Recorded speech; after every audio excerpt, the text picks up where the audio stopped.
Good morning, ladies and gentlemen, and welcome to the council chambers. We gather here today for the Hybrids Committee hearing of Cultural Affairs, Libraries, and International Intergroup Relations. If there's anybody here that wants to testify, even if you sign in already on our website and you're here personally, just sign in with the Sergeant at Arms over the table on the left, on your right. If you have any written statements, hold on to those statements until your name is called to testify. At that point, the sergeant will ask you for it and disseminate that information to the members. If you have any electronic devices that are going to make noise during the hearing, please turn the audio off. Okay, please turn the audio off on any electronic devices. If you have any questions, just get the attention of one of the Sergeant at Arms, and we'll be more than happy to answer your questions to the best of our ability. Okay, for the people that are on Zoom, if you want to submit any written testimony, you can do so at testimony at council.nyc.gov. Again, that is testimony at council.nyc.gov. Chair, we're ready to begin. Good morning and welcome to our oversight hearing on cultural institutions and access for individuals with disabilities. My name is Councilmember Chi Osei, Chair of the Committee on Cultural Affairs, Libraries, and International Intergroup Relations. And I would like to thank everyone for joining us here today, as well as online. Before we speak about what true access means for people with disabilities in the New York City culture sector, I think it's important to frame this discussion within the context and brief history of the struggle for disability rights in America. On September 13th, 1960, the Social Security Amendments of 1960 were signed into law, ostensibly protecting the civil rights of all people with disabilities. For the first time ever, people under the age of 50 were allowed to receive Social Security disability insurance benefits. And in 1964, President Lyndon B. Johnson signed the Civil Rights Act into law, prohibiting discrimination and segregation in public spaces and employment discrimination based on race, color, sex, religion, or national origin. The Civil Rights Act served as a foundation for the 1973 Rehabilitation Act, acknowledging that discrimination and prejudice were in fact being expressed towards those with disabilities in the United States, and banned discrimination on the basis of disability for organizations that received federal funds. In 1975, the Individuals with Disability Act, IDEA, was signed into law requiring equal educational opportunities for all. Finally, in 1990, the Americans with Disabilities Act, ADA, was signed into law. The ADA was modeled after the Civil Rights Act and affirms and protects the rights of those with disabilities with regard to employment, government services, and many other aspects of public life. While the ADA was a huge step forward in acknowledging the need to ensure equity for all Americans, it was nonetheless an underfunded mandate. While many positive changes have occurred, often compliance with ADA mandates have been slow to become a reality. Specifically in the private and nonprofit sector, making things accessible often means making things more expensive. At a recent nonprofit cultural event, organizers shared with council representatives that while their aim was to provide a cultural experience that everyone could enjoy, the cost of providing interpretation services ran upwards of $30,000 for a 2-week event. For many organizations still recovering from losses incurred due to COVID-19, this presents a struggle. In 2015, pursuant to Local Law 46, New York City lawmakers were tasked with developing a comprehensive cultural plan for New York City. In 2017, the city released that plan entitled Create NYC, which included 92 recommendations. Many recommended actions focused on the need to expand arts and cultural resources to every community with a promise to provide support to individual artists, cultural workers, and audiences with disabilities. In 2019, an update to Create NYC was unveiled in the form of an action plan.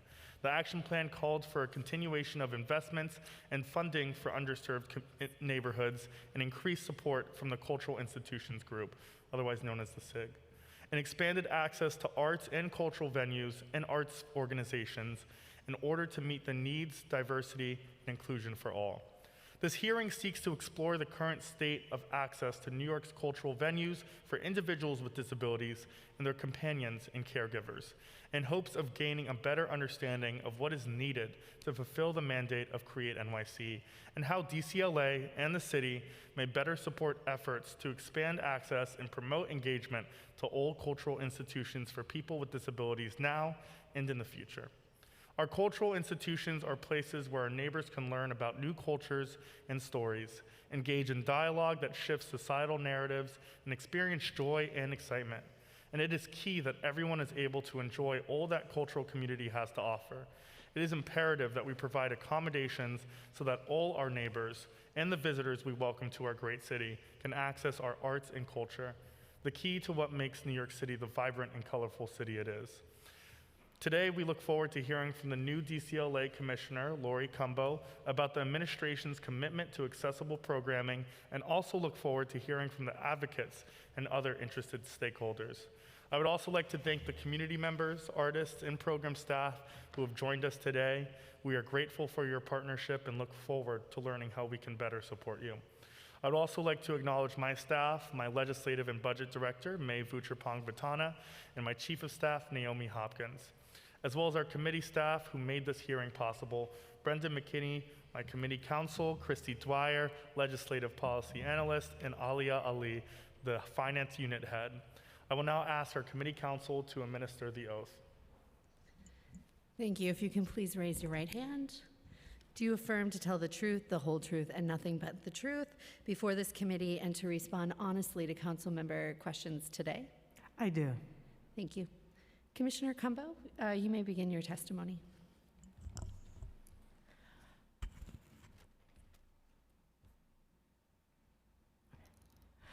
Good morning, and it is exciting to be on this side of the table today. I'm so happy to be here with all of you. Good morning, Chair Chiose and members of the committee. I am Cultural Affairs Commissioner Lori Cumbo. Thank you for inviting me to testify on today's topic, cultural institutions and access for individuals with disabilities. And I just want to applaud this committee because this is a really important hearing, and I'm so proud that you have decided to do this at the early part of your tenure as a city council member. This will give us all increased time and opportunity to advance this cause collectively and together.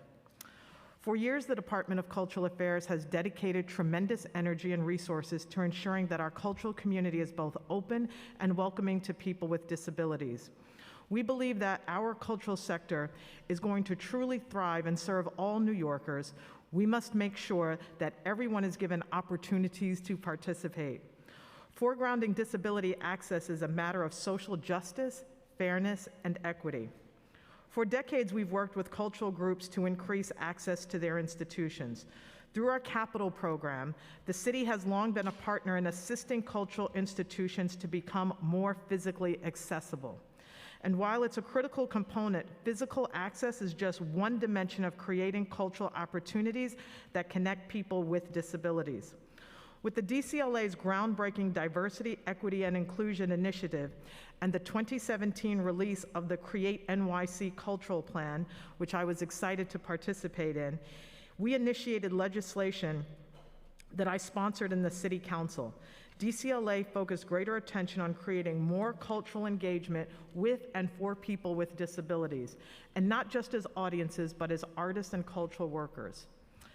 Before expanding on that point, I want to highlight the great work being done to ensure that people with disabilities have every opportunity to participate in the cultural life of our city as audience members. With the joyful return to live programming in full force, which I've seen our commissioner participating in with the greatest energy that the city has seen, our fellow city agencies are making accessible cultural programs easy to find and connect with. At the Mayor's Office for People with Disabilities, they maintain a list of cultural and recreational resources for people with disabilities, including institutions that offer reduced fares and accessible programming. And NYC & Company's Accessible NYC includes guides to make many attractions accessible for people with disabilities, from whole neighborhood cultural attractions to specific institutions. Cultural organizations are themselves also leading the way with comprehensive web pages, accessibility-focused map, and reserved services and hours for people with disabilities and their caregivers. We've encouraged groups in these efforts by, among other things, offering guidance on best practices for accessibility information in public event notices and invitations. While groups aren't legally required to follow the same local regulations as government agencies, we've pushed them to provide event accessibility information upfront in email blasts, invitations, and social media as practical ways to demonstrate that people with disabilities are welcome at the venue, and to provide information necessary to allow meaningful access to programs. Beyond these simple yet impactful practices, many cultural organizations provide induction loops and other assistive listening devices and offer programming and hours specifically designed for neurodiverse audiences. Recently, the administration has worked to spread the word about a new requirement to improve access at movie theaters for people who are deaf or hard of hearing. There's more that can and needs to be done to include people with disabilities as audiences, but excellent models exist across our cultural community, and we look to further promote and expand on the great work that's already being done. As part of Create NYC, DCLA committed to investing capital funds in accessibility infrastructure projects. In the first year alone, DCLA provided over $15 million in city capital funds for accessibility projects. That's why I'm so happy that we were able to work with the City Council to expand capital funding to our cultural institutions this year, which is going to allow us to do so much more. These funds continue to support a range of projects, such as garden-wide accessibility improvements at Brooklyn Botanic Garden. This project is fully aimed at increasing access to BBG for people with disabilities, such as replacing street slopes and stairs with ramps at multiple locations in the garden and replacing lifts. We've also supported the installation of new and refurbished elevators at groups including Anthology Film Archives, Flushing Town Hall, and Carnegie Hall, to name a few. A new elevator may not sound radical, but they are transformative tools in opening up access to spaces within institutions. Organizations are also using capital projects as opportunities to carefully rethink how all audiences can engage with their programming, including people with disabilities. For one example, Theater for New Audiences, Polanski Shakespeare Center in Brooklyn, was designed so that people using wheelchairs could have prime seats for viewing performances, not just sit in the back of the theater as it was traditionally done. As I alluded to earlier, Create NYC helped drive work to more meaningful people with disabilities in our city's cultural life, not just as audiences, but as artists and cultural workers. This is critical. The Disability Forward Fund, also known as DFF, was launched in 2018 and provided dedicated grant funding for 22 arts groups in its inaugural year. Since fiscal year 2019, DCLA has provided over $1.4 million toward DFF grantees, fostering greater accessibility through a wide range of projects, and this is just the beginning. DFF invested both in programs aimed at making mainstream institutions more accessible and in programs deeply rooted in and committed to the experience of people with disabilities. Programs supported by DFF have included support for students with disabilities to create original documentaries about their experiences, new and expanded residency programs for dancers with disabilities, development of theatrical productions centering experiences of people with disabilities, expanding American Sign Language programming at museums, exhibitions of work by artists with disabilities, and job training programs for people with disabilities, opening up career pathways in the arts sector. Through our Cultural Development Fund, the agency continues to provide support to organizations doing this essential work, including $500,000 in this current fiscal year. That is why we are so proud of the funding that we were able to partner with the City Council, over $40 million of an increase to be able to do more work that was just mentioned. The Create NYC Language Access Fund, launched by DCLA in 2019, also sought to foster a more open, accessible cultural sector. This fund supported a variety of programs that addressed and highlighted access for users of American Sign Language, also known as ASL. Nearly $200,000 was awarded to ASL programs in the first 2 years of the fund. These included amazing programs like the Theater Development Fund's Accessibility Program for Students, where our support allowed TDF to offer 6 Broadway matinee performances interpreted through ASL for young people whose primary communication is signing. Our grant to the Alliance of Resident Theaters helped create their Advanced Theatrical ASL Interpreters Program to ready qualified signers for a career in theater-specific interpretation, providing a robust roster of interpreters to meet the high demand of New York City's nonprofit theater companies, while also deepening relationships with deaf or hard of hearing audiences and artists industry-wide. DCLA has worked closely with the Mayor's Office for People with Disabilities on a range of programs, most notably to offering technical assistance for cultural groups seeking to hire people with disabilities. In 2019, we co-hosted the MOPD Disability and Inclusion in the Cultural Workforce, an event attended by more than 150 representatives of over 90 cultural organizations. Attendees heard personal perspectives from people with disabilities working in the arts. They also learned about local, state, and regional resources offering support in developing more inclusive recruiting, hiring, and retention practices. This program expanded on a similar event in partnership with MOPD in 2018 for the SIG. Thanks to these direct sessions, we've heard stories of cultural groups making direct hires from MOPD's incredible NYC at Work program, which recruits, pre-screens, and connects New Yorkers with disabilities to jobs and internships. Cultural groups, you need to check this program out if you haven't already. For our cultural sector to be truly inclusive of all residents, we need to make sure we're welcoming talent from every community into employment and decision-making roles. Within the agency, we're also making sure our service for the cultural field and for New Yorkers are accessible to everyone. For instance, DCLA's Material for the Arts took its third Thursday in gallery programs virtual, and they launched the Online Education Center to help arts educators adapt to the new remote environment. Thousands of art educators have accessed this amazing new tool since the start of the pandemic. Like so many organizations did during the pandemic, MFTA discovered that digital programming was a powerful way of connecting with people who might not be able to participate in person for a variety of reasons, including disability. This reflects a broader trend we saw throughout the pandemic. In addition to keeping us connected to one another through trying times, online meetings and programming opened up cultural experiences to people who previously faced barriers to accessing them. With our partners at the Mayor's Office of Media and Entertainment and NYC & Company, we created Virtual NYC to help amplify virtual programs and connect it to new audiences.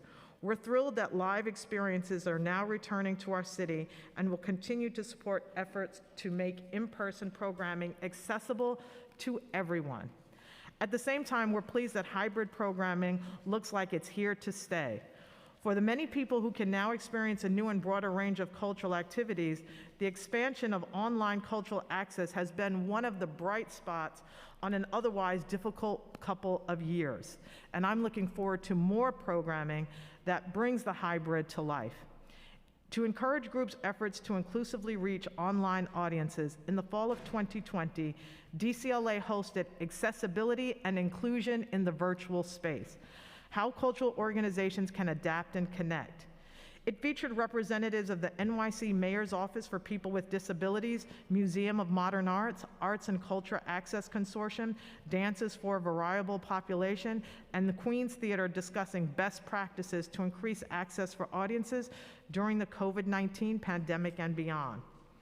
With respect to funding opportunities to further increase access for all qualified organizations, Cultural Development Fund applicants now receive enhanced support in the application process. This year, DCLA also hosted virtual application seminars on Zoom to reach an ever wider constituency of applicants.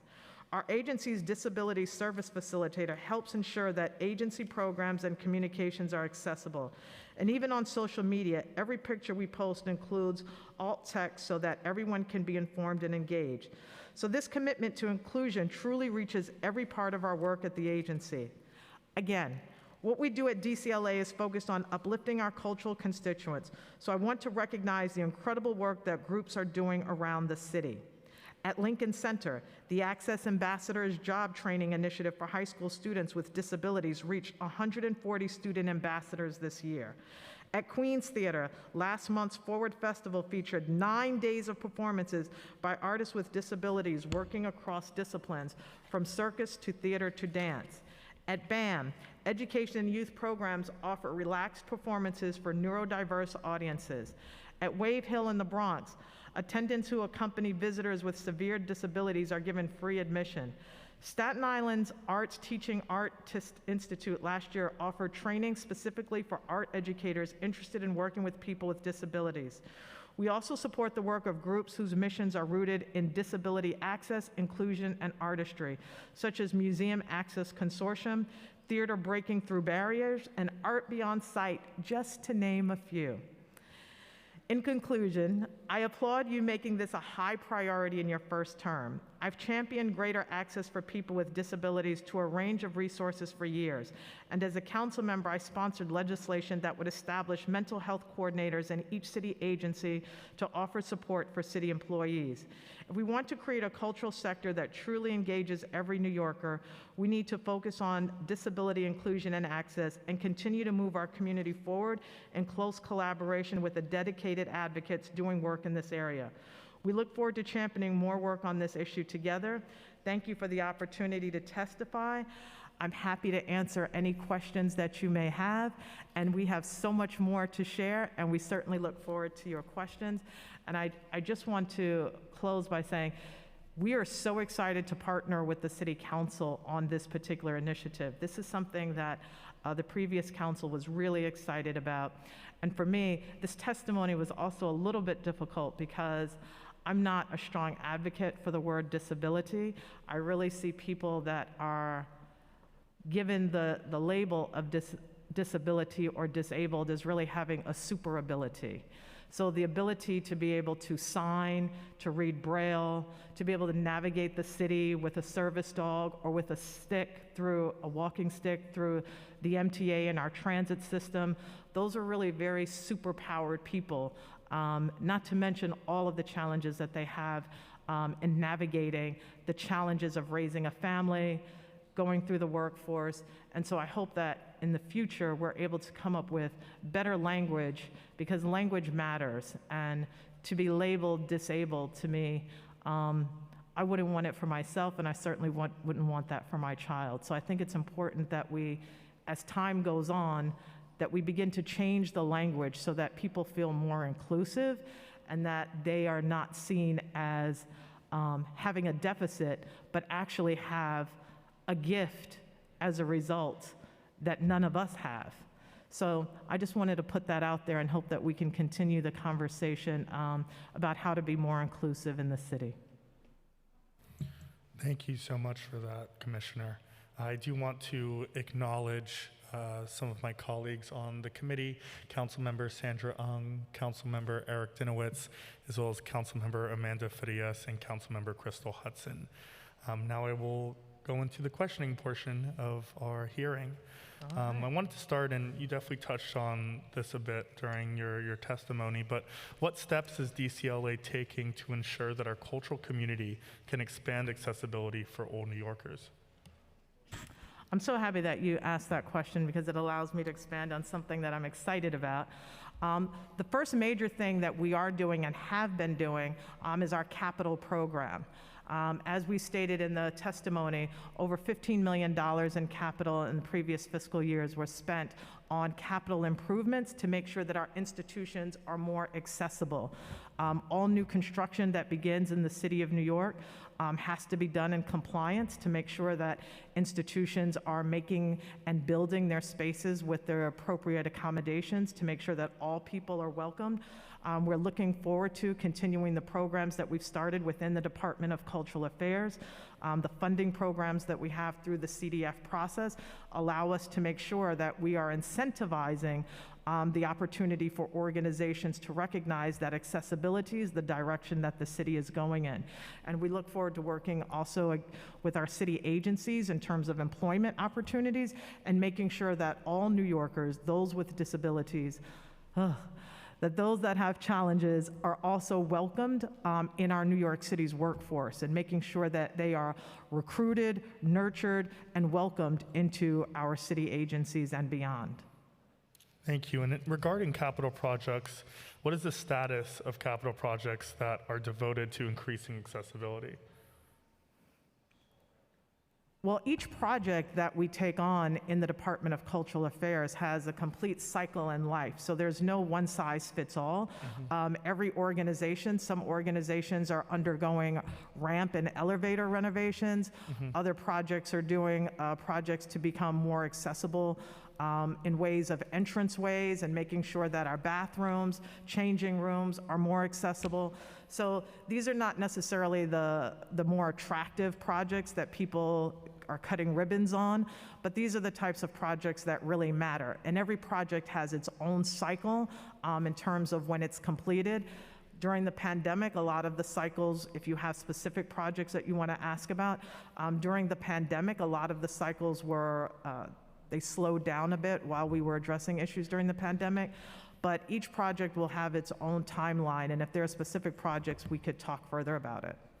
And in terms of knowing which spaces need those types of investments, is there something alongside the CDF application, or how do you intake which community or cultural organizations or establishments need those improvements?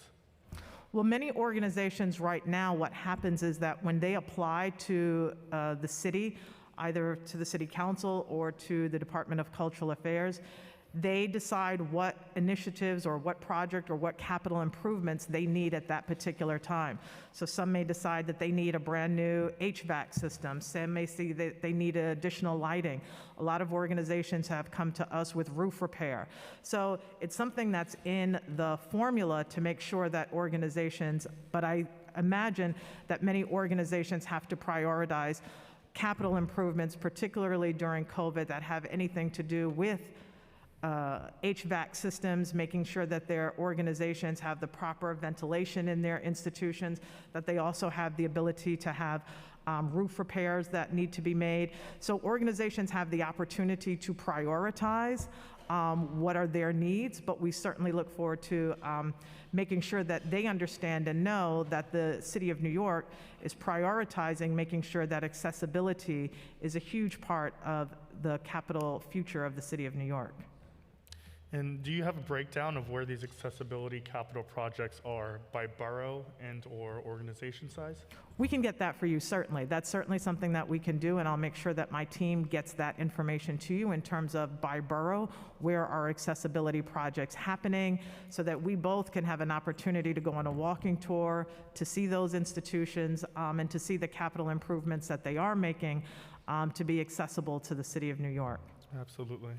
And how is DCLA helping to make the cultural space and community more accessible for those who are immunocompromised, especially as the city begins to lift COVID protocols and mask mandates? Can you ask that question once more? Yes. How is DCLA helping to make the cultural space and community more accessible for those who are immunocompromised due to COVID-19 still being prevalent in our city? So one thing that many institutions have done, because many people during the COVID pandemic, while New York City is open and people are coming back to institutions, many people still don't feel comfortable entering into our institutions at this time. So many organizations, have you seen it over the summer, have taken their programming outdoors so that people will feel safe in I don't want to say a post-pandemic, because we are still living through a lot of the challenges of the pandemic, but many organizations have opened up their facility and are doing outdoor programming. Many are doing hybrid and virtual programs.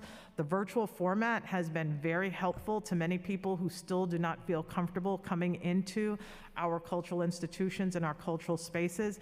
Many institutions are also continuing mask mandates, and many others. We've done a lot of programming in terms of supporting and helping the sector be able to help their staff to manage the expectations that many visitors have when they come to their institutions.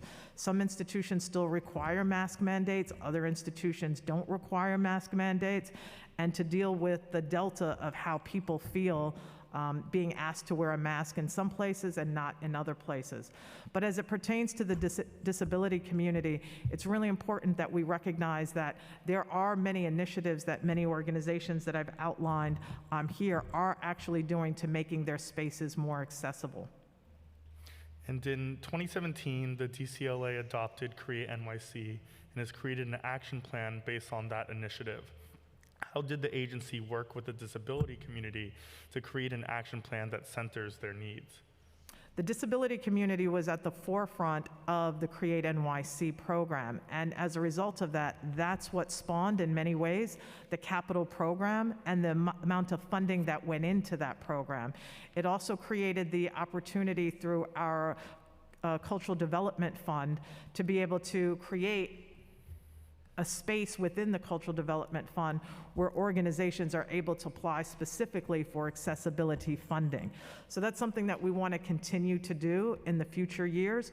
We were funded in this administration for a cultural equity fund, so we're looking to be able to have that type of funding and programming as part of an initiative to further fund the disability community throughout this process.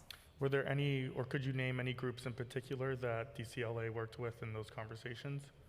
That preceded me before I got here, and so I would definitely have to look at the very specific organizations that worked with the Department of Cultural Affairs for Create NYC, but we'll definitely get back to you and let you know more about who were the cultural partners from the disability community that helped shape and inform Create NYC. Thank you.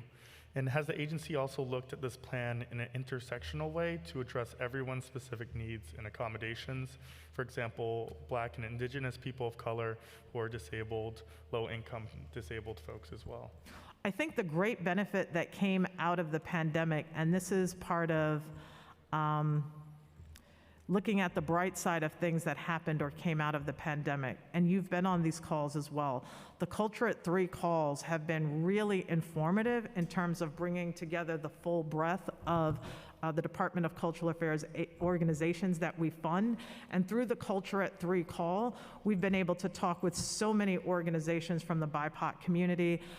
Since I've come into this particular position, I've had an opportunity to meet with so many different organizations throughout the BIPOC community in order to discuss greater ways that we can support one another, to support the industry, and to be able to create more accessibility for the BIPOC community as well as for those that are disabled.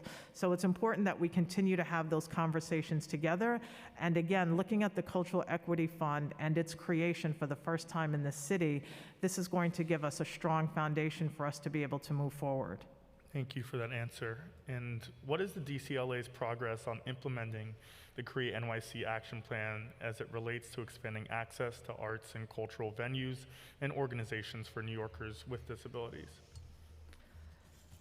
I would say that what we should focus on at this time is, again, what was written in the testimony, and I just want to express it. Programmatic funding, the Disability Forward Fund, is something that came out of Create NYC.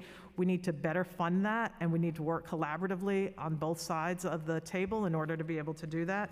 Capital funding, again, is another outcome of it. Elevators, ADA access. Another is employment collaborations, MOPDs, NYC at Work program, agency plus sector practices, inclusive but accessible meetings, social media, etc. But I think the most powerful thing that we can do is just what you're doing right now. This hearing at this tenure in your career is a really powerful tool to be able to highlight this, to let the agency as well as the advocates know that we're continuing to talk about this. And convenings are probably the most powerful way that we can work collaboratively together to continue this conversation that you're starting so early in your tenure.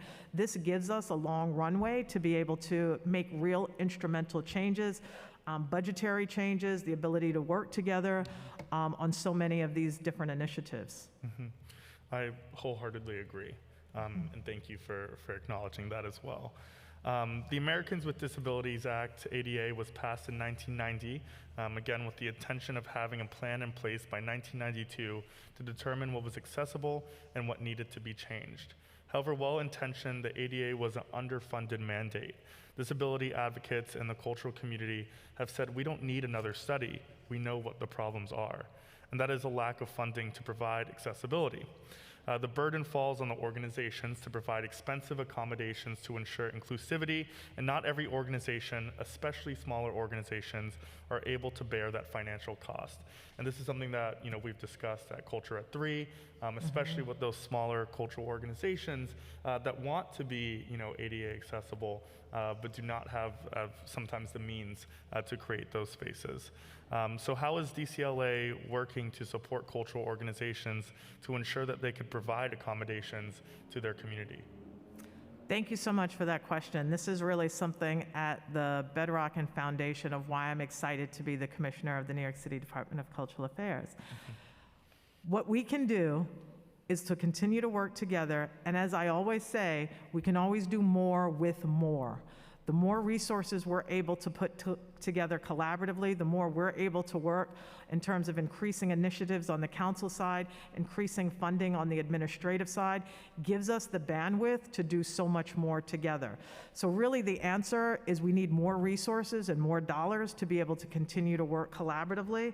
But again, I have to bring it back to so much of what happened on the federal level, we don't actually have jurisdiction in order to enforce or to make happen.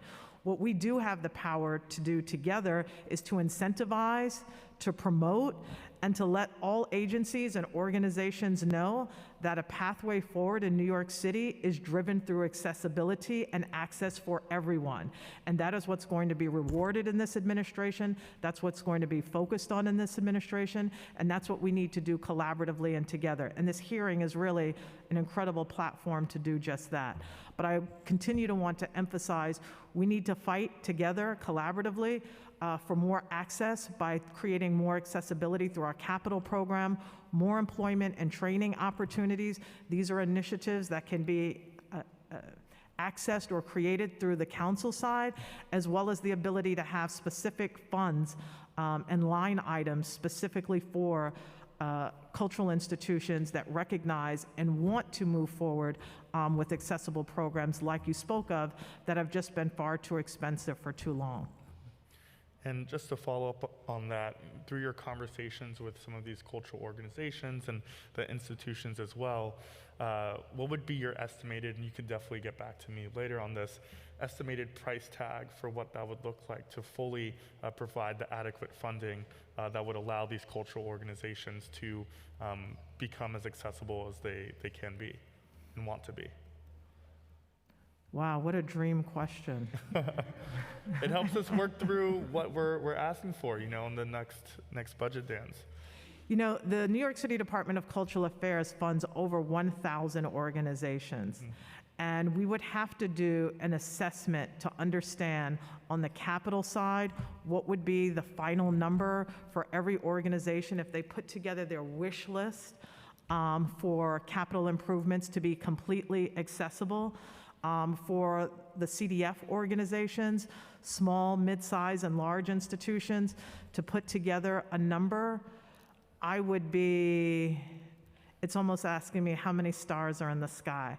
I just really, it's a dream, and it's something that we should certainly strive for, and I think it would be important for us to be able to go back to our cultural community and say, if you had your wish list as an organization to become completely accessible, what would that look like and what would that cost?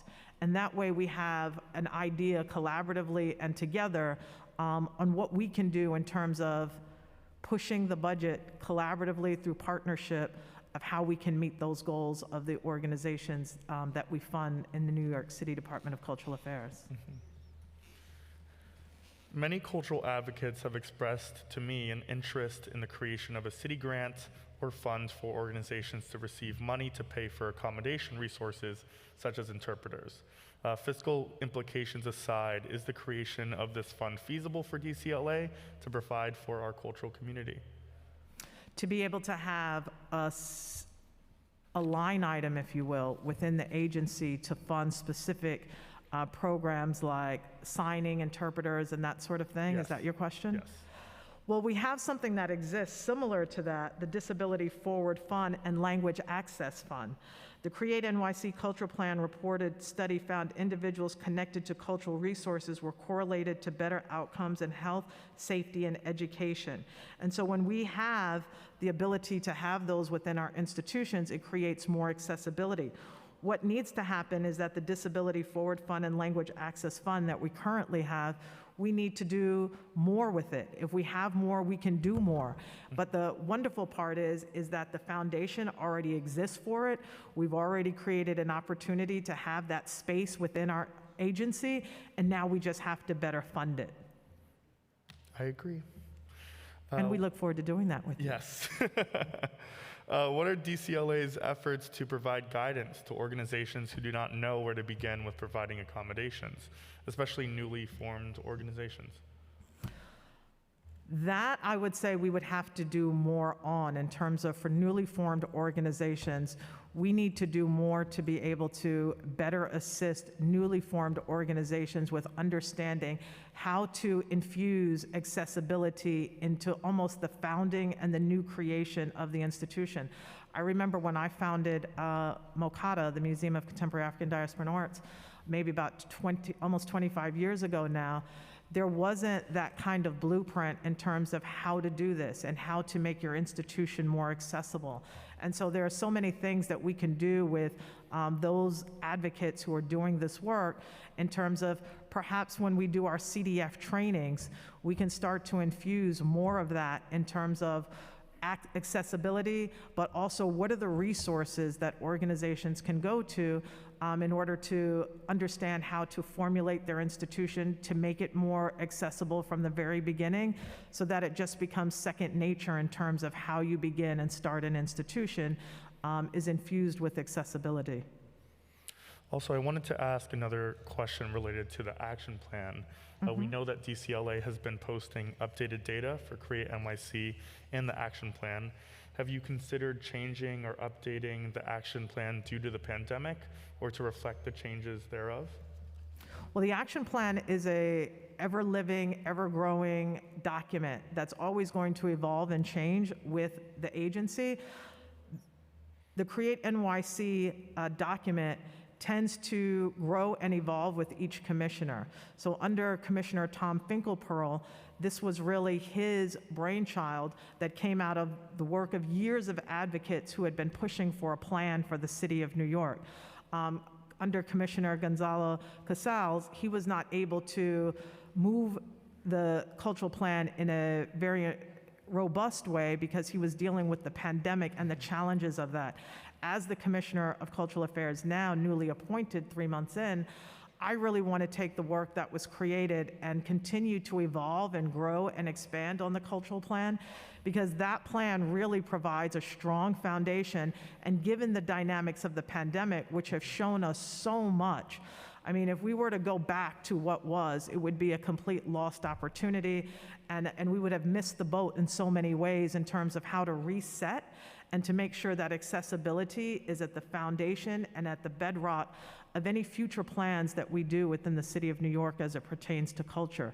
So in my new capacity as commissioner, I really look forward to not only having been a legislator and working to work with my colleagues to pass the cultural plan, but now having an opportunity to evolve and grow the cultural plan along with each of you here on the committee.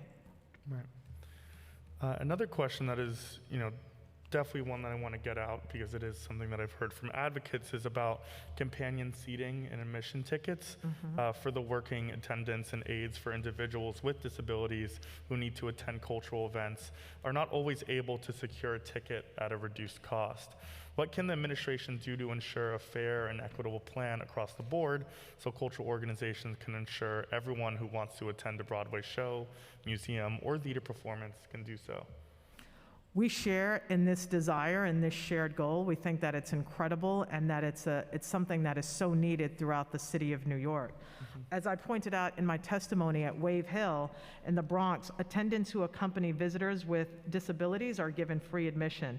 Staten Island Arts Teaching Artists Institute last year offered training specifically for art educators interested in working with people with disabilities.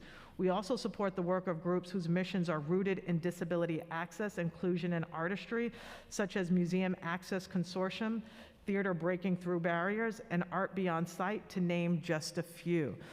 But in our role in the Department of Cultural Affairs, we don't have the legal jurisdiction or authority to enforce this to happen, but what we can do is to incentivize it, to promote it, and to make sure that organizations know that this is a priority for the city of New York, and to look favorably upon those organizations that do this kind of work in terms of making sure that accessibility is at the foundation of their mission statement, but that they also expand to actually do this work, and to make sure that we highlight those organizations, that we make sure that those organizations are the ones through NYC & Co. and many others that we raise up and explain that this is what we want to see in the city of New York. So it's critical that we recognize, that we promote, that we incentivize, that this is the direction that we want to move into, and that this is the direction that the city's going in, particularly in a post-pandemic city of New York. Would you be interested during your tenure on working alongside the council on potentially putting something together that would incentivize, our cultural organizations and institutions on, providing those reduced ticket costs to attendants that assist people with disabilities? I would welcome and love and be really excited by the opportunity to sit with the committee and to be able to talk about best practices, what's already happening in the sector, and how we can work collaboratively to improve on best practices and best models, and what we can do collaboratively to make that happen. Happy to hear. What is DCLA doing to bring in more members of the disability community to our city's cultural institutions and events? I know you touched on some of these in the testimony, but would definitely love to hear a bit more. What outreach is being done to the community, and is the city talking about accommodations that are provided when doing the outreach? For example, is the city doing targeted outreach about getting more members of the disability community to attend Summer Stage, for example? The Department of Cultural Affairs is doing a great deal of work to encourage groups' efforts to inclusively reach online audiences. In the fall of 2020, DCLA hosted Accessibility and Inclusion in the Virtual Space: How Cultural Organizations Can Adapt, and Connect. It featured representatives of the New York City Mayor's Office for People with Disabilities, Museum of Modern Art, Arts and Culture Access Consortium, Dances for a Variable Population, and Queens Theater, discussing best practices to increase access for audiences during the COVID-19 pandemic and beyond. So these opportunities to have convenings are really the most powerful way that we can outreach, and from those convenings to capture that information and to continue to create a relationship so that information can be free-flowing and that we can collaborate in that way. So I would say that convenings have been what we have been doing, and we certainly need to do more of it. Thank you. And can you provide an ETA for when the report for the 2021 action plan, which is a legally required report, will be available?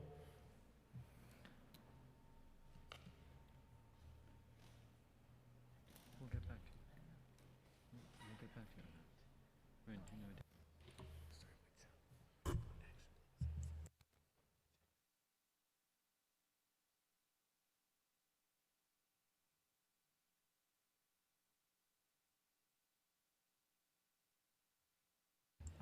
So the updates are actually on the Create NYC Action Plan website, so you can actually see them there.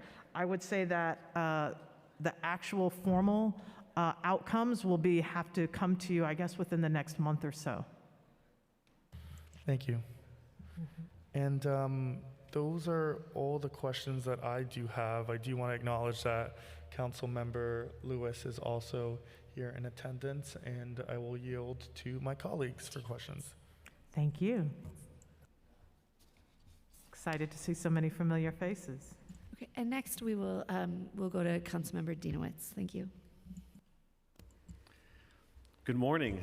Good morning, Councilmember Dinowitz. It's good to see you. Very good to And see Lance, you. it's great. Congratulations on the new job. I almost want to turn around and see both of you behind me right there. This is like the reunion of the century.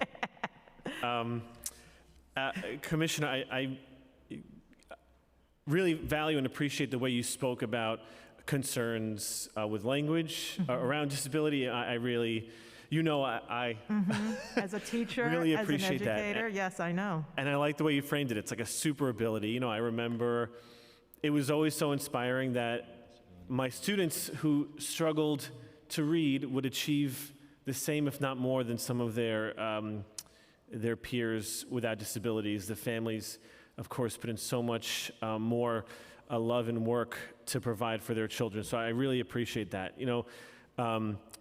There's a word that I kind of bristle at, and that's accommodations. It's not because we don't need them, but it's this sort of idea to me that we design things for a majority or a good chunk of the population, and then figure out how to accommodate people later, and so I also value that you're talking about access as a bedrock of new institutions, that we should be universally designing things Agreed. for everyone to access.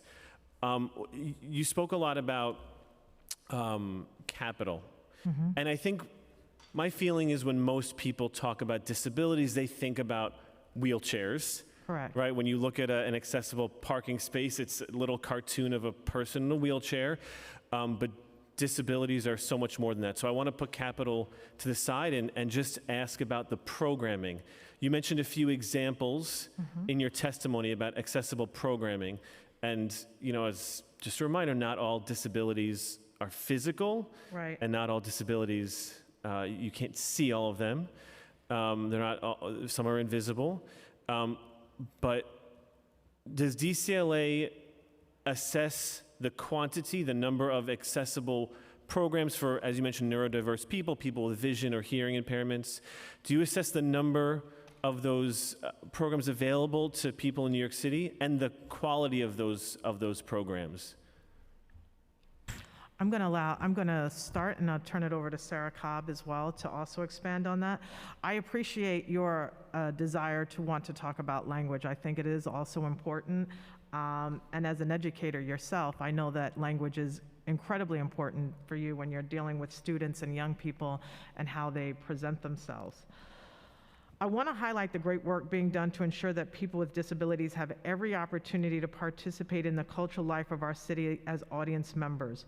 With the joyful return to live programming in full force, our fellow city agencies are making accessible cultural programs easy to find and connect with. At the Mayor's Office for People with Disabilities, they maintain a list of cultural and recreational resources for people with disabilities.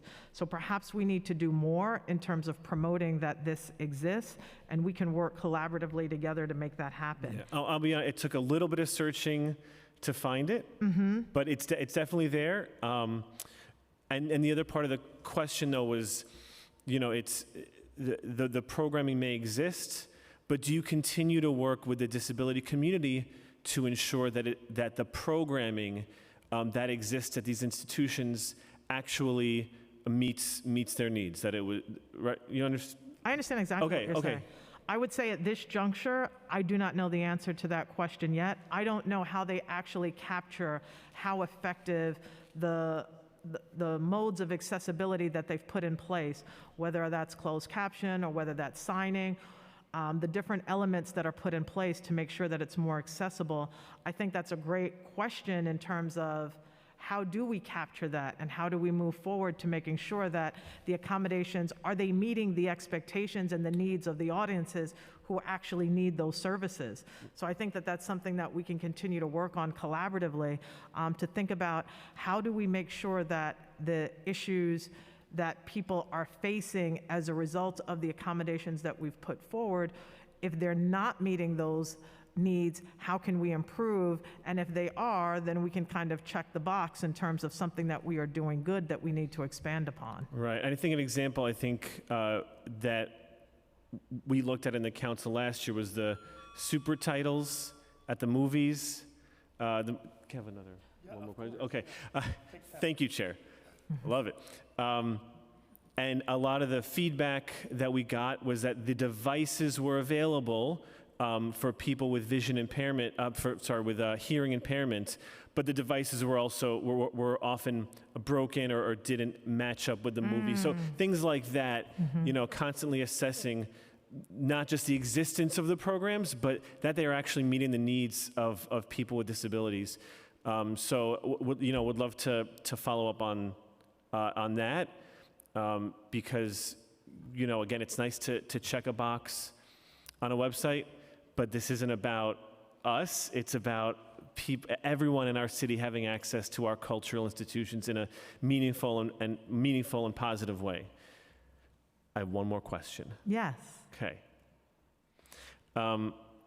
You mentioned, again, in your testimony, you mentioned some of the work being done, you know, with high school students. I'm wondering what sorts of systemic approaches there are to working with other city agencies to do outreach to people with disabilities to ensure they know both the job prospects available, the work being done there, and also accessibility to the institutions. And I'll give two examples, though it's not limited to these two. You know, the Department of Finance, we have a list of people who have disabilities who get DRE, right, rent exemptions. So we have an agency where people, you know, declare that they have a disability. Are you working, for example, with the Department of Finance to do outreach to those very tenants who get rent freezes?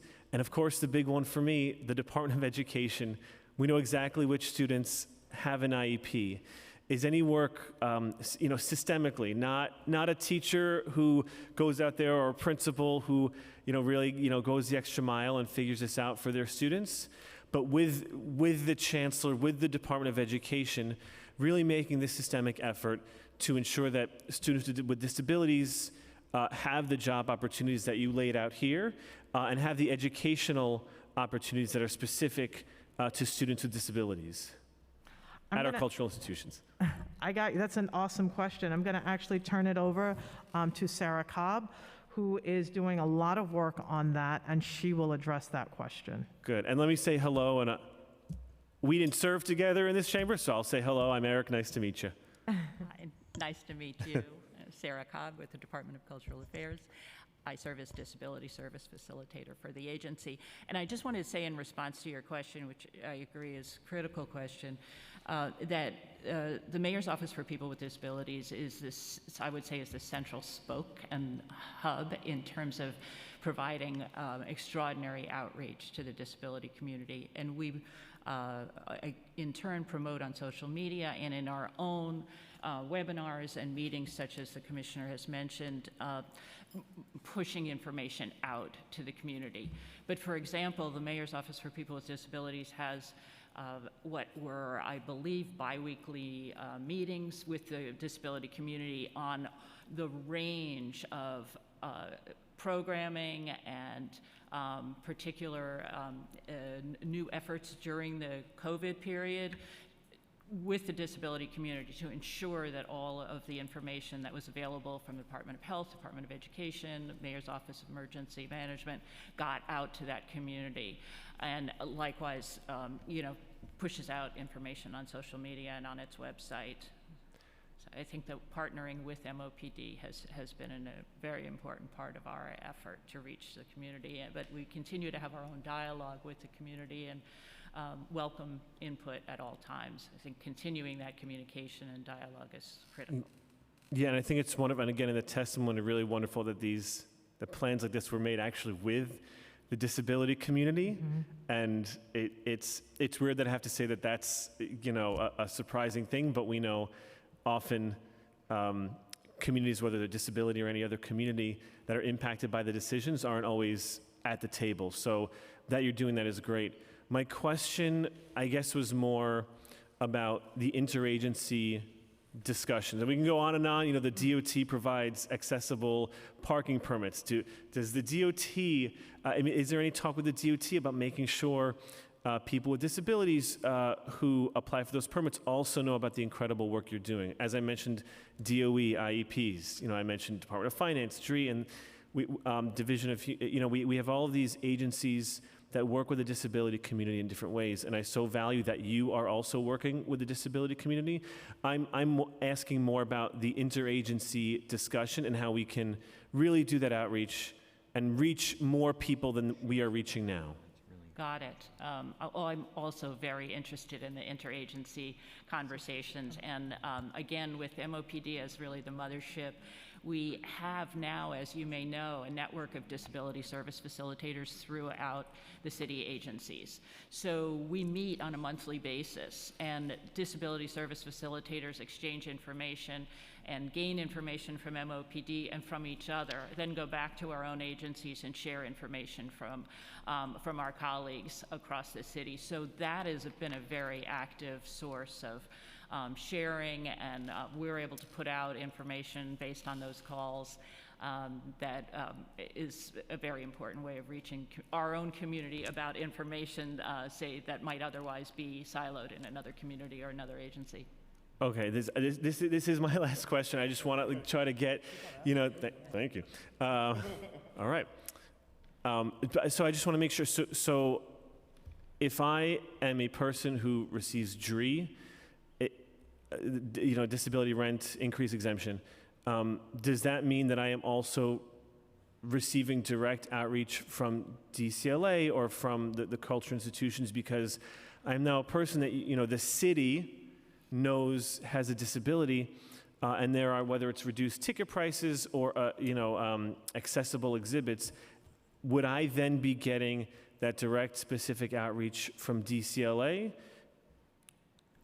I want to actually bring up at this time Emily Sweet, who is the General Counsel and Deputy Commissioner for the Mayor's Office for People with Disabilities, to further expand on your question. Sure. I definitely want us to benefit from the wealth of knowledge that she has actually running this agency. Commissioner, if we can just swear her in as a witness.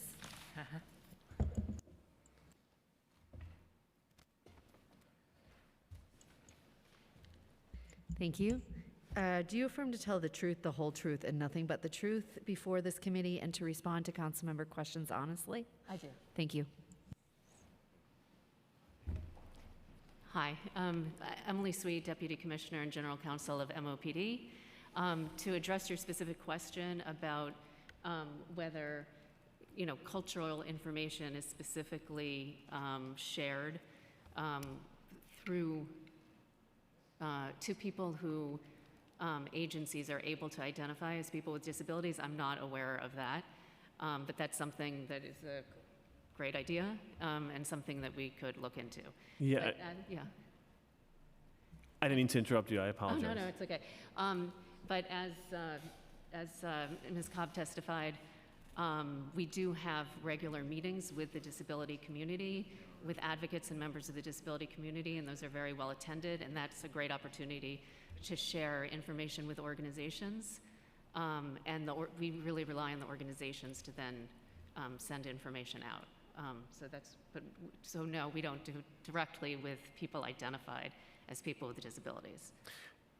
It's very clear that DCLA is definitely going in the right direction, and our institutions are in the right direction when it comes to accessibility, universal design, being inclusive of everyone. And I'm really appreciative that you brought up Wave Hill. That's in my district, and they just did a accessibility project a few years back. That's right. But I think we also acknowledge that there's always going to be more work to do, whether it's physical accessibility or accessibility in the programming, as I mentioned earlier.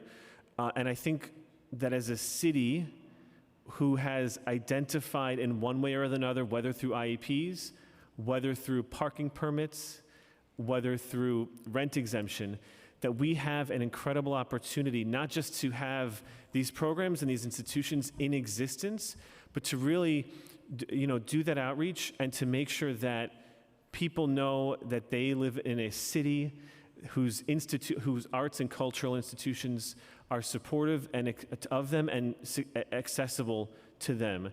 And I would highly encourage all of you to figure out a way to talk to other agencies to make that a reality, to really make sure that our neighbors with disabilities have access to our institutions and have the knowledge of them. And I will just remind all my colleagues and anyone who's watching that, many of us may not have a disability now, but we are one step away, we are one accident away, we are one anything away from having a disability.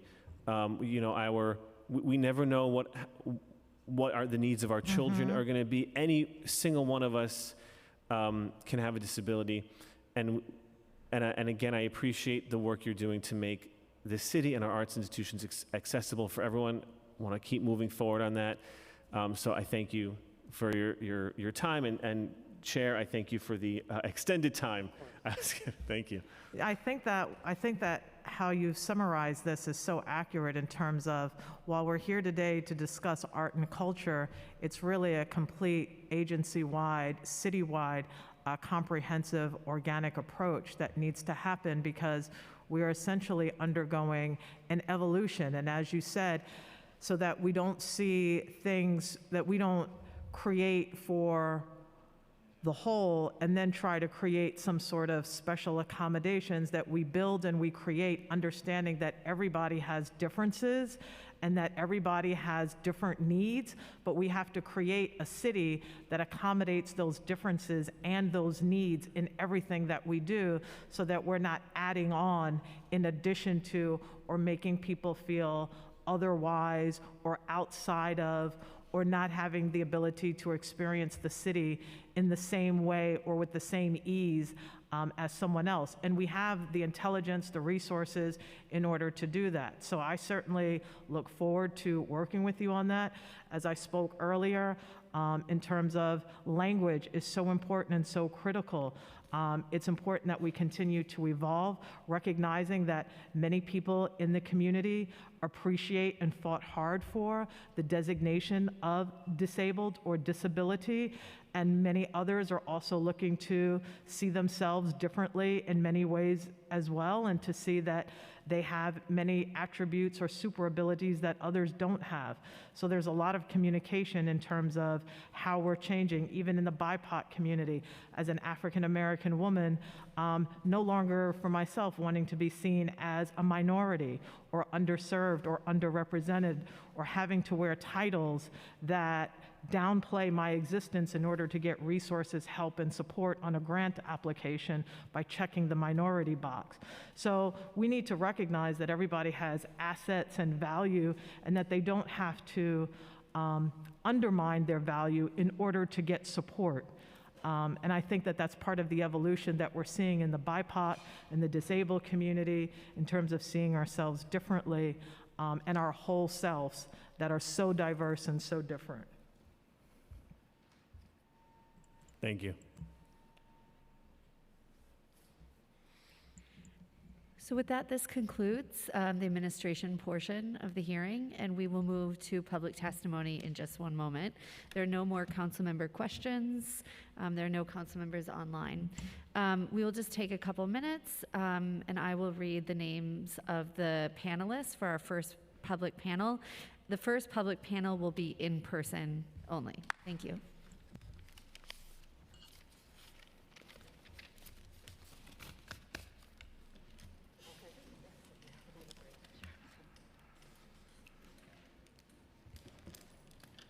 Oh, can I hold on to this? You did a fabulous. Oh, thank you.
way.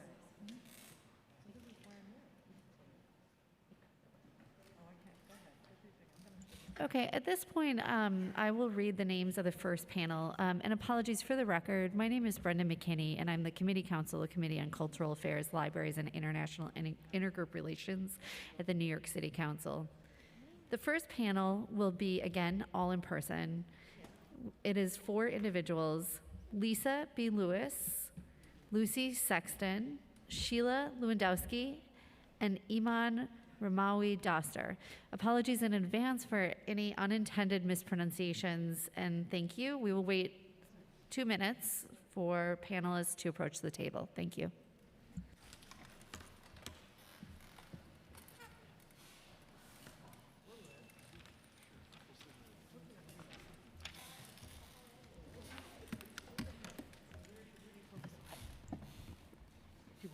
Yeah, no, I'm gonna sit. I'll just pull over to the middle.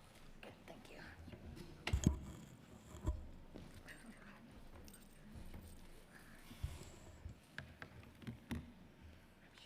Oh, hi, Email. Nice to meet you. Sorry, I forgot about the arm puff. I just don't know other people's comfort level. Oh, no, it's all good. Yeah, I'm super duper vaccinated, so.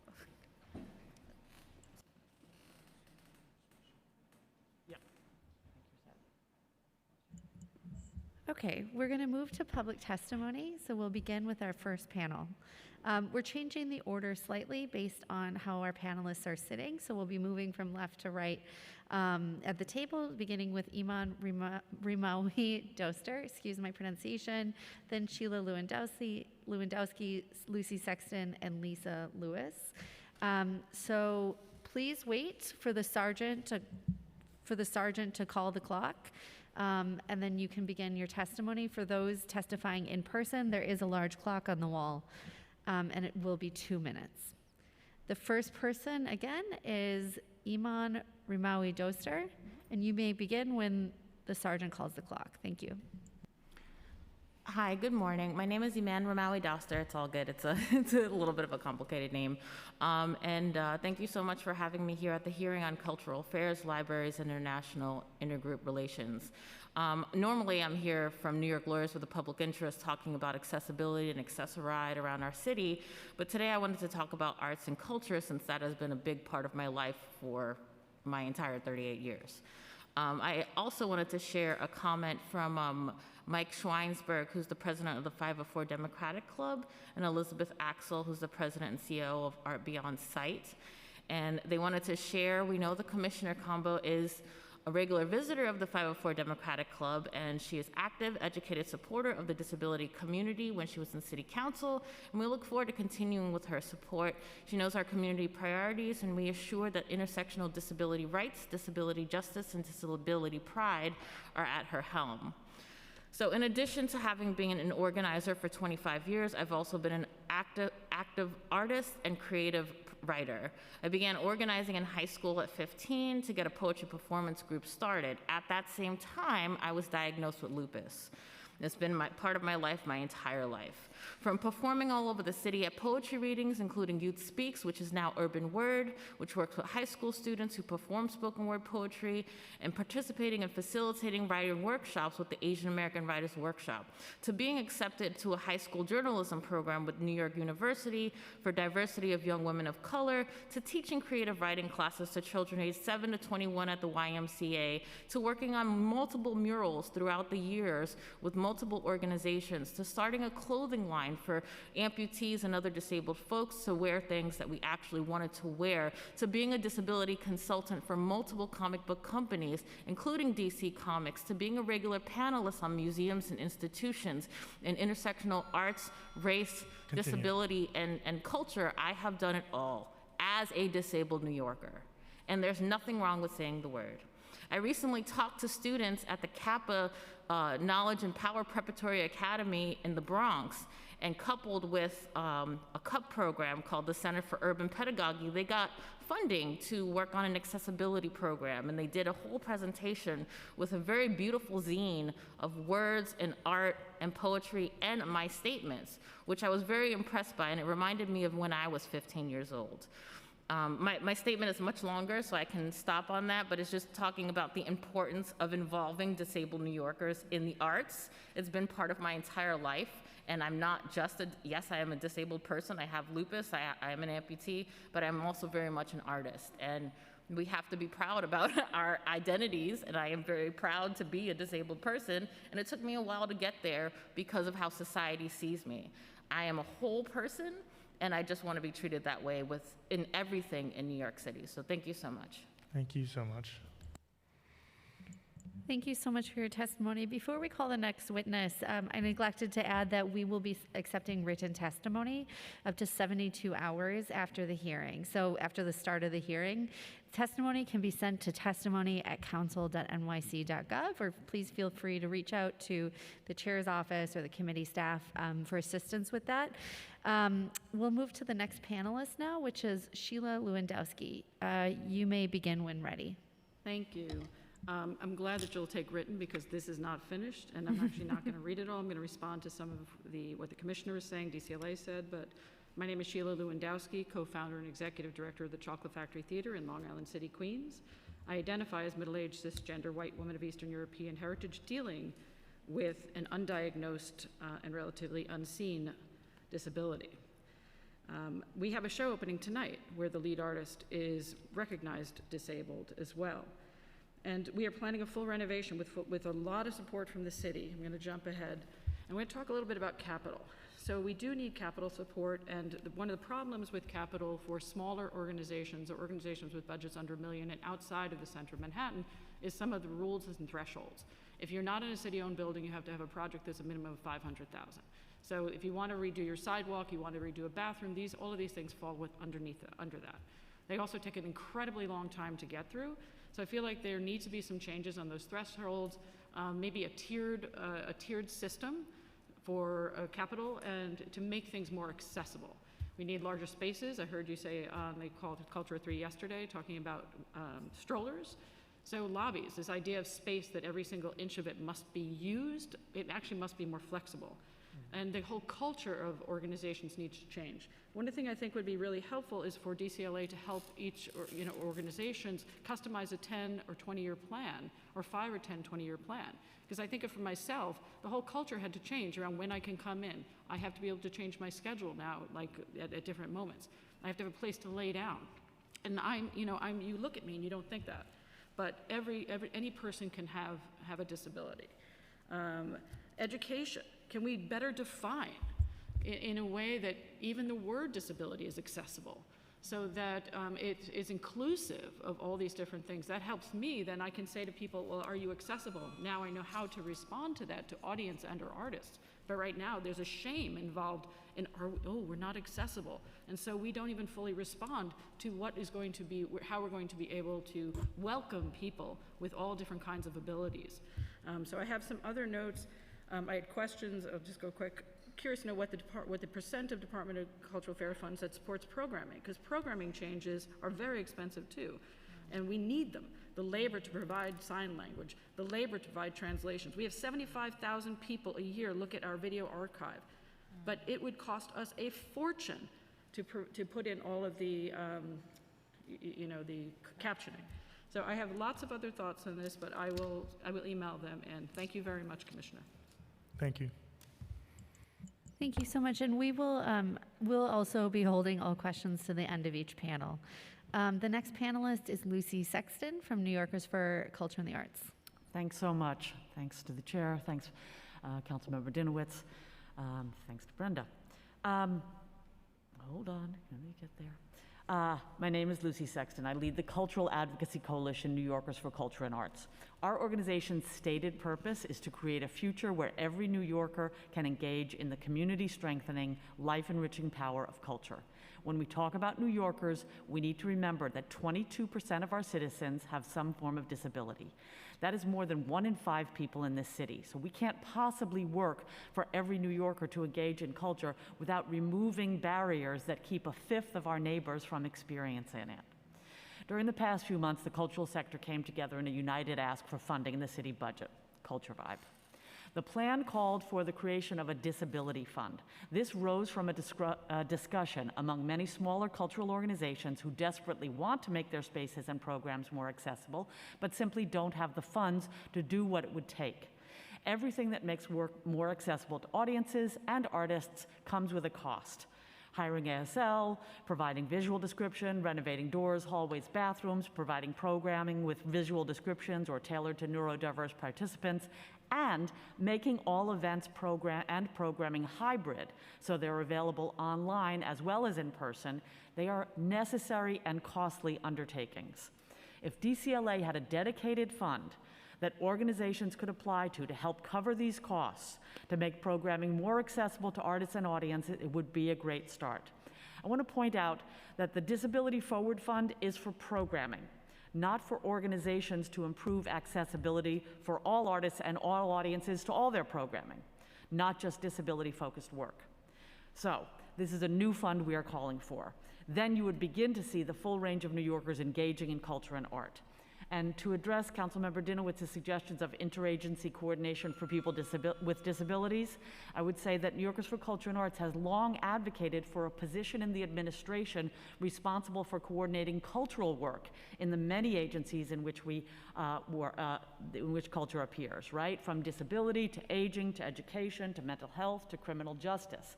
It would be a necessary addition to our city administration. I'll end by citing the Stanford Social Innovation Review article on the curb cut effect.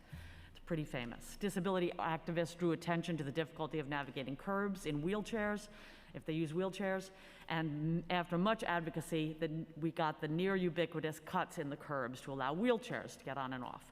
Lo and behold, those curb cuts also made it easier for people pushing strollers, for people pulling rolly bags, and more.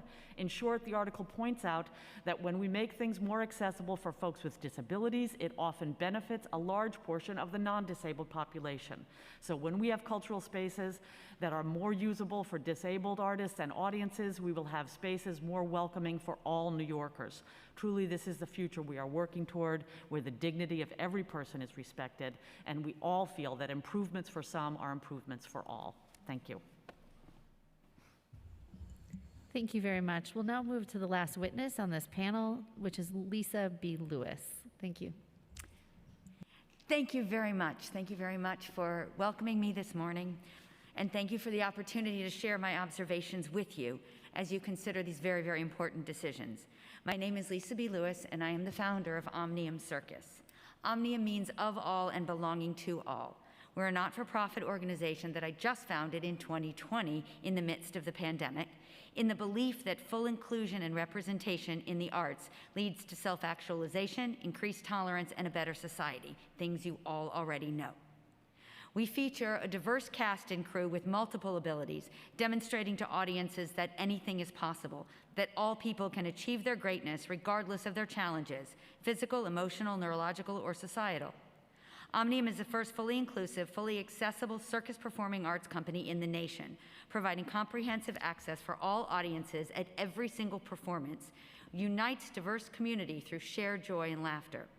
Omnium sees circus as a force for unity and systemic change through entertainment, education, and employment.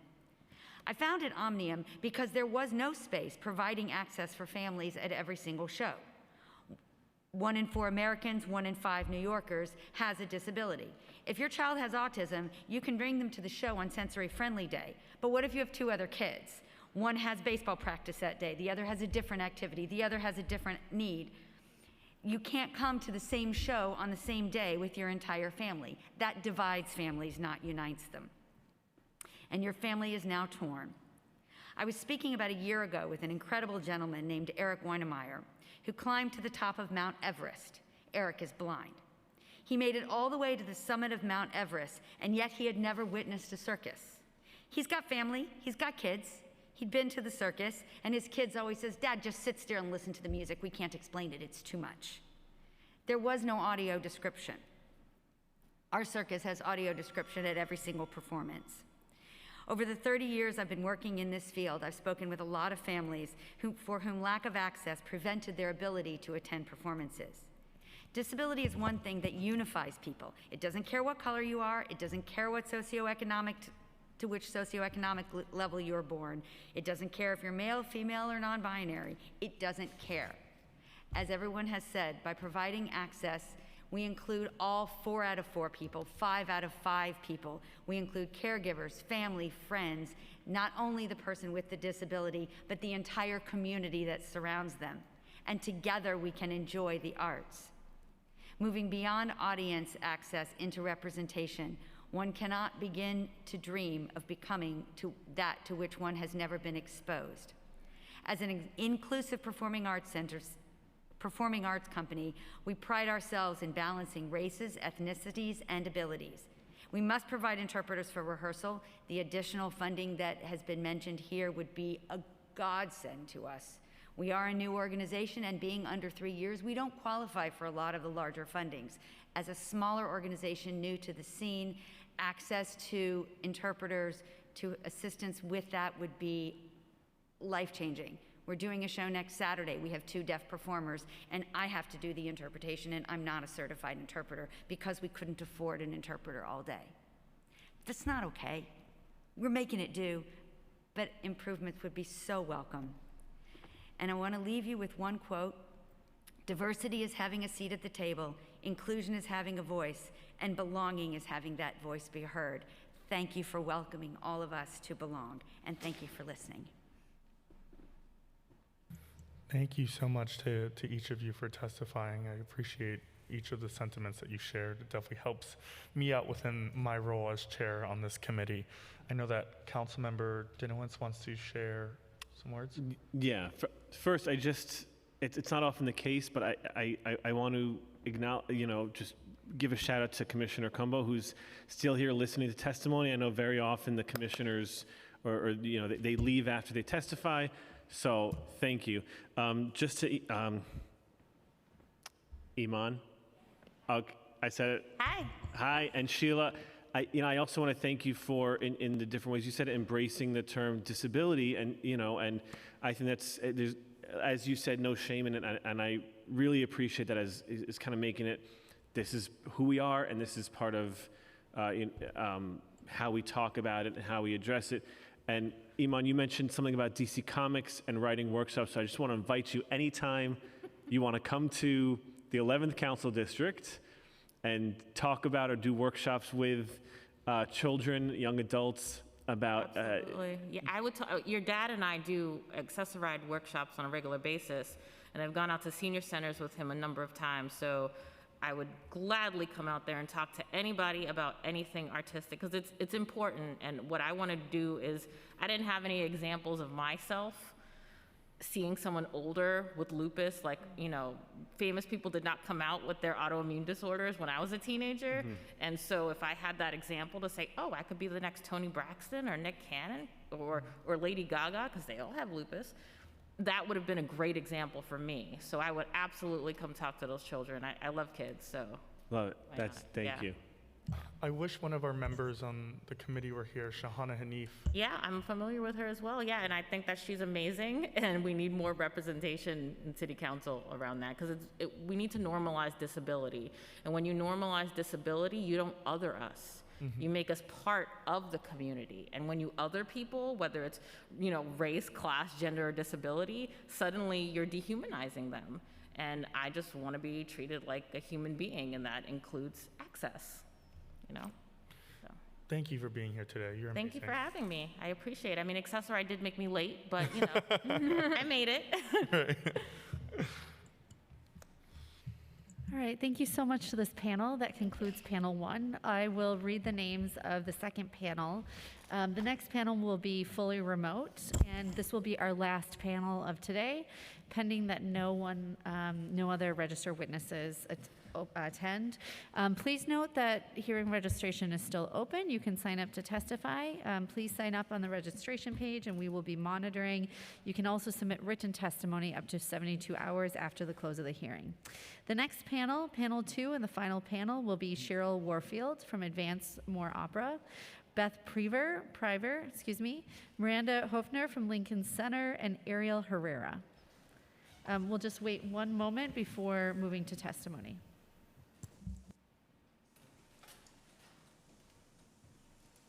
Okay, and just like with remote hearings, Ms. Warfield will be first. You may begin your testimony when the sergeant calls the clock. There will be a 2-minute clock. Thank you.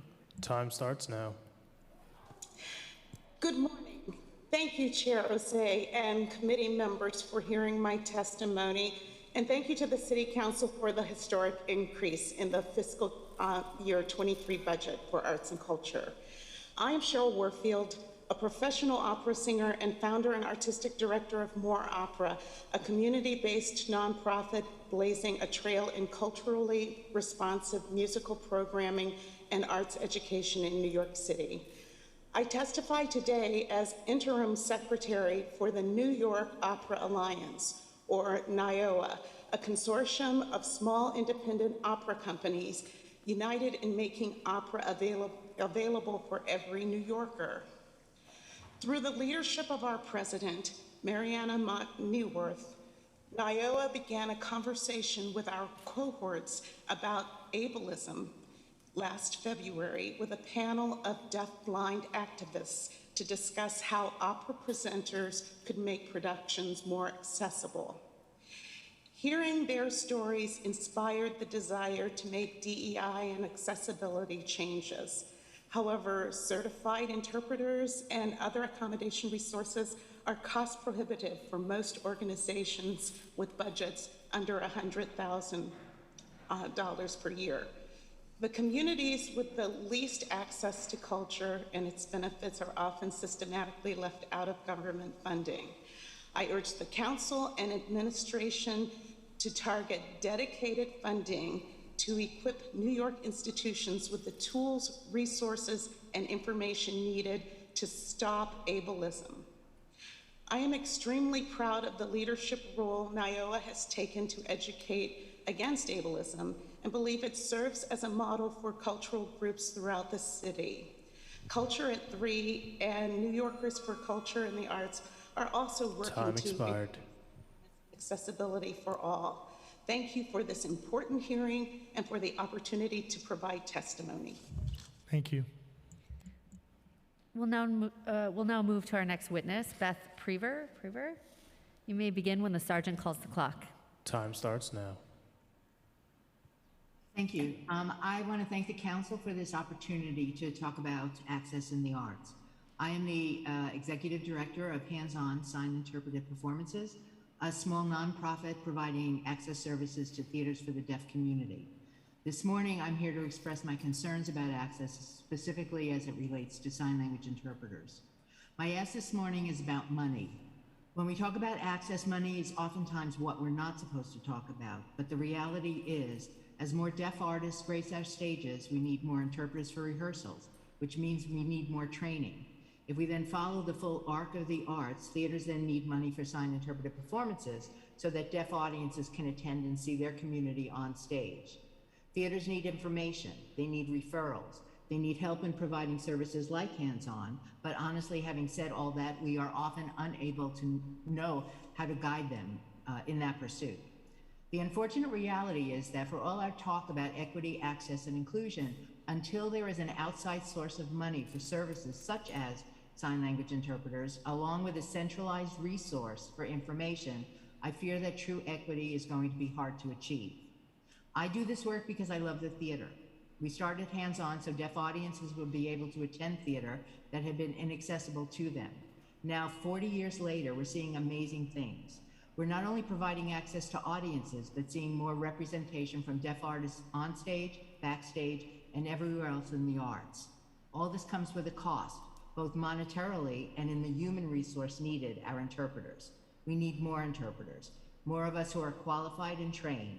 We are a finite resource that is being stretched to the limit, and we are metaphorically speaking drowning. My testimony this morning is to stress that until someone, somewhere, creates an outside source of money for services, achieving true equity is going to be hard to realize. I leave you with that final plea: we need your help. Thank you for your time and attention. Thank you for your testimony. We'll now move to the next witness, which is Miranda Hofner from Lincoln Center. Your time will begin. Great, thank you. Good afternoon to Chair Osei and the members of the committee. Thank you so much for raising the importance of expanding New York's access and cultural institutions, expanding access to New York's cultural institutions for the 1 million New Yorkers living with disabilities. My name is Miranda Hoffner. I'm the Associate Director of Accessibility. And just to share a visual description, I'm a white woman in my early 40s. I have red curly hair. I'm wearing a tan blazer and green top and a headset, and my pronouns are she, her. Lincoln Center has been serving this community for nearly 40 years with the Department of Programs and Services for People with Disabilities that was created in 1985. It was the first department of its time at the time at a major performing arts organization. Today, after this prolonged period of isolation due to the pandemic, it is even more important to ensure that our programs are accessible for all New Yorkers, as people are hungry to reclaim spaces to gather. Lincoln Center's approach to accessibility mirrors the transformation of our performing arts spaces to be more inclusive of our audience's identities and access needs by design, not as an afterthought or add-on. We recognize that the access needs must be integrated in the creative process for all of our work, and that our stages must reflect differences and interconnectedness, and that we're creating space where everyone feels welcomed. We ensure accessibility in 5 ways. We name it. We have a commitment to accessibility and inclusion that's clearly posted on our website for each season and each event page. That includes all access accommodations available for each event. As previous folks who have testified have mentioned, that certainly comes as a great cost to ensure accommodations and inclusion, and the support of City Council is integral in being able to provide those accommodations as a standard. Number 2 is the environment. Lincoln Center has made strides to ensure that our physical and online spaces are accessible for people with disabilities. All of our buildings include accessible entrances, accessible seating, companion seating, assistive listening devices, and large print programs. We regularly offer American Sign Language interpretation, captioning, audio description, and braille programs. And we also, number 3, proactively incorporate feedback from the disability community. As an institution, we recognize that accommodations and programs for people with disabilities is never a one-size-fits-all solution. Being truly welcoming and accessible as a civic space is an ongoing process. We program with intentionality.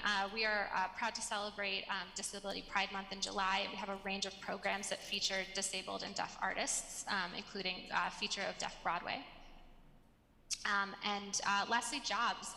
We have a program called Access Ambassadors. It's a job training initiative for high school students with disabilities to learn how to work in the arts field. We had over 140 New York City students who participated in this program.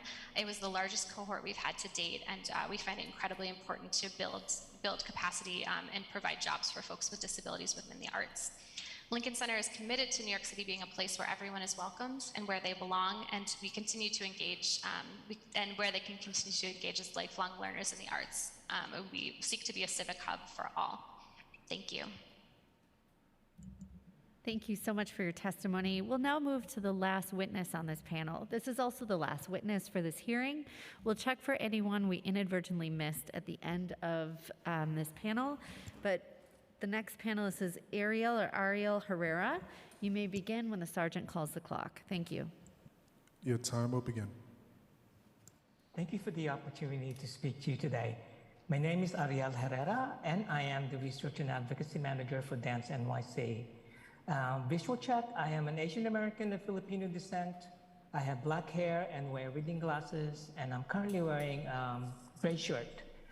Dance NYC is the only service organization for the dance industry in the metropolitan New York City area, and its action-oriented research and advocacy seek to represent and advance the interests of the dance sector.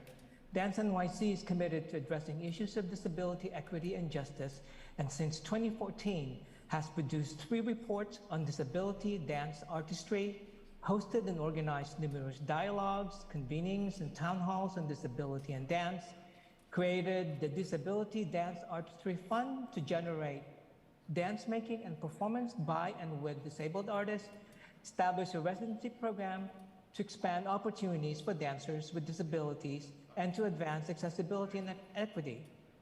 But much more needs to be done.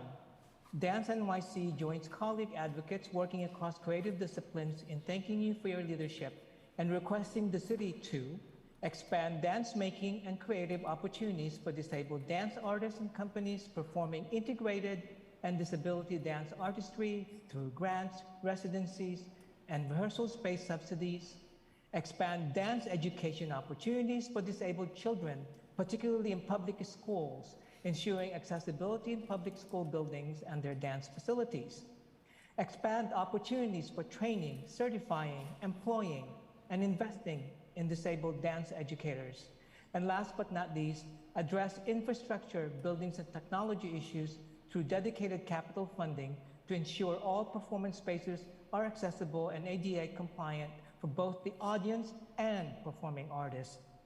The city government must invest in arts and culture in every community and build a city where every New Yorker can benefit from the community strengthening power of culture. We call on your leadership to make access to the arts for disabled people a priority for the city's cultural plan and invest in dedicated funding for disability arts. Thank you so much. Thank you so much for your testimony. This includes the public, this includes the panel, but it also includes the public portion of our testimony. We are not seeing anyone else logged in who is registered, but for the purposes of the record, I will read names, and then we'll check for anybody that we have inadvertently missed. So Jean Ryan from Disabled in Action of Metropolitan New York, or DIA, Benjamin Marzel from the American Museum of Natural History, and Clifton. Okay, and at this point, if we have inadvertently missed anyone and you are on the Zoom and would like to testify, or you are in the room and we have not noted you, or we do not have your witness slip, if you can please raise your hand in Zoom or just let us know that you're here in person. We'll wait one moment.